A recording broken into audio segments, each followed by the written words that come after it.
And good evening. I'm Tracy Sinclair here at our digital desk, and we do have very early results in for the Anchorage Municipal Election. We wanted to go through those numbers, and for those of you watching our Spur camera, I do apologize that it was so lovely as the sunset was occurring, but we will bring that back to you as soon as we are done. But we did want to go through these election results and kind of give you an idea of where things stand. Again, it is very early on. We were told that we would get results after 8 o'clock today. We got them about 8:15, and these would be primarily ballots that had been received before Election Day, though they might do some drop box counting as well, so from Election Day, but basically these are ones that have come in before today. So let's take a look at what we have in the,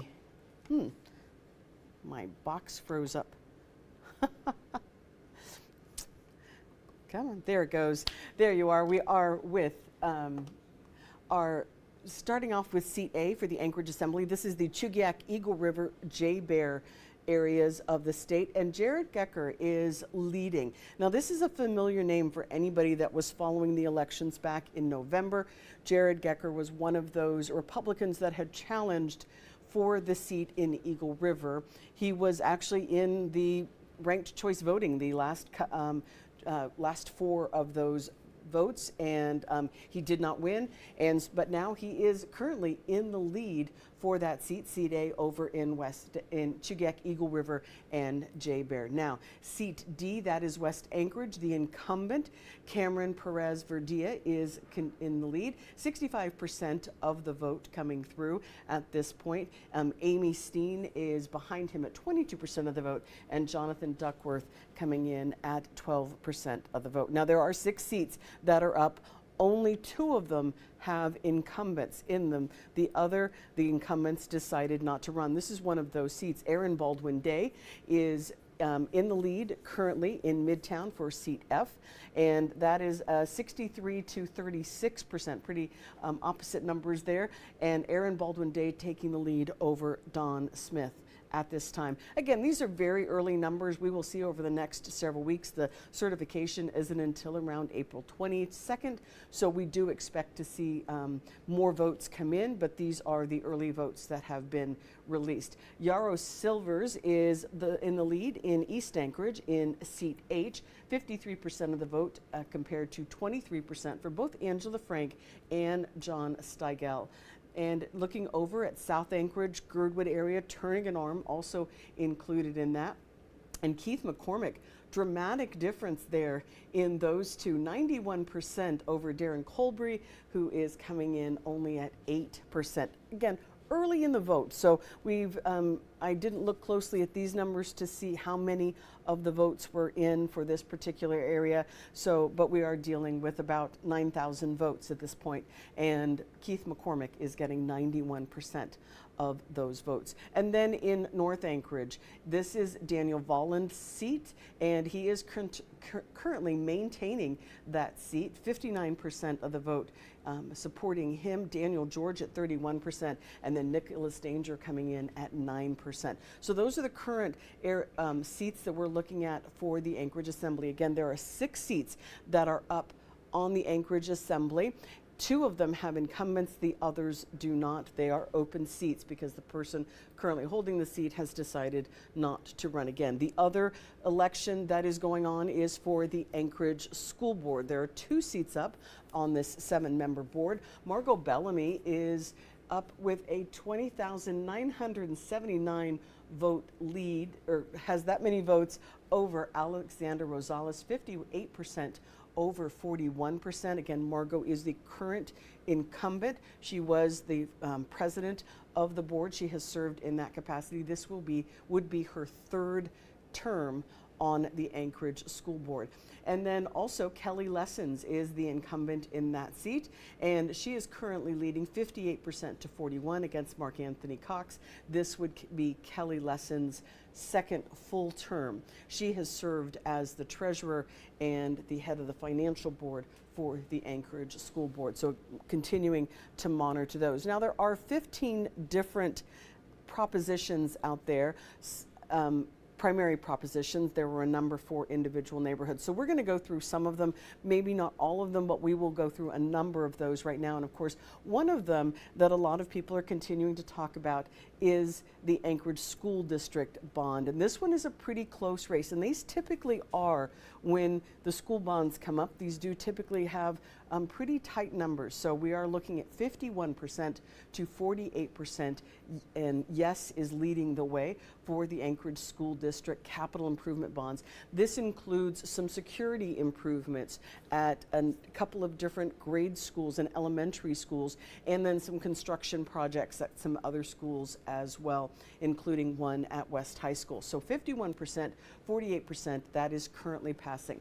And you will also look at you will also see these Anchorage roads and drainages pretty consistently. There are propositions and bonds for these kinds of tasks. Right now, 61% saying yes to this current bond proposition, and there's 38% with no. And if we click on this, we can see what we're talking about here. Should Anchorage borrow money of up to $33.7 million of general obligation bonds and increase the municipal tax cap not to exceed $143,000 to pay for associated annual operation and maintenance for Anchorage area roads. Also, Anchorage Parks and Rec. This one is also leading 55 to 45%. And for this one, asking for $8.25 million in a principal amount, and again, increasing the municipal tax code tax cap not to exceed $240,000 annually for operations and maintenance. Again, Anchorage voters at this point leaning in the direction of yes for the Parks and Recreation bond. This one is dealing with Anchorage Police, Metropolitan Police, the bonds for that. And this is for a number of different projects and improvements to Anchorage Police Department facilities. Things like upgrading the generator at one of the police department headquarters and other improvements. This would be for $3.4 million in general bonds. Again, Anchorage voters leaning toward saying yes to that. At this point, we've got 52% of the population saying yes. For number 5, this is capital safety. This is public safety capital improvements. And this is also asking to borrow about $9.4 million in general obligation funds. And again, Anchorage voters leaning toward saying yes to that, 57% of the vote to 42. This also one of the, for the improvements to the senior center and to libraries in the Anchorage area. And this is also leaning toward yes at 58% to 41%. And then you're looking at fire protection. This has got a definite lean toward the yes vote. 24,804 people saying yes so far compared to 13,353 saying no. So definite leaning to that. This was to acquire replacement fire engines and also replacement water tenders. And so it looks like the Anchorage population at this point is saying yes. They wanted to borrow the $2.4 million to make those happen. And for Proposition 8, this is the Girdwood Service Area bonds. This one is, again, another one of those tight ones, and this is the first one that we're seeing a no vote on. That is 51% is saying no to 48% saying yes, still a very close. And this is for the purpose of providing road safety improvements to Timberline Road. And this was issuing a bond of up to $3 million. And at this point, just leaning a little bit to the no side. And for the Chugach State Park access, this is also leaning toward yes with 55% compared to 45% of that vote. And it looks like the Anchorage residents are saying yes, they want that to go ahead. Little more definition here. This is providing public access improvements near Basher Trailhead. This is overflow parking, and they wanted to borrow $300,000 in a principal amount for those general obligation bonds.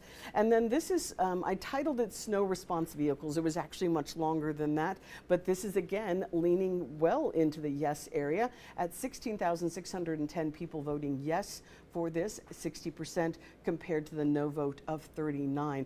And this is a special tax to collect not more than $3.5 million for acquiring and replacing vehicles and equipment, and that includes those vehicles used for snow plowing and snow hauling. And it looks like the Anchorage voters are saying, yes, that is something that we need. And the last one that I think we're going to cover here are some Anchorage police vehicles. This is actually interesting that the vote is leaning toward no at this point. This is also to replace police vehicles, and it was to levy a tax not more than $3 million annually for the purpose of acquiring and replacing police vehicles. And at this point, Anchorage area voters are leaning toward no. Again, we are early in the process.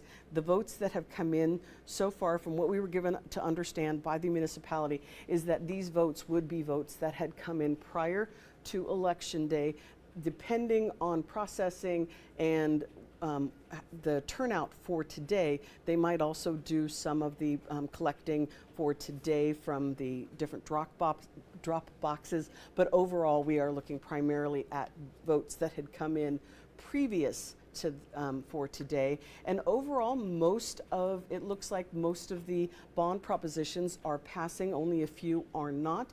And it looks like the two incumbents in the Anchorage Assembly, Cameron Perez Verdia, is currently in the lead, and also the other seat that has an incumbent is seat L in North Anchorage. Daniel Voland is also in the lead at 59%.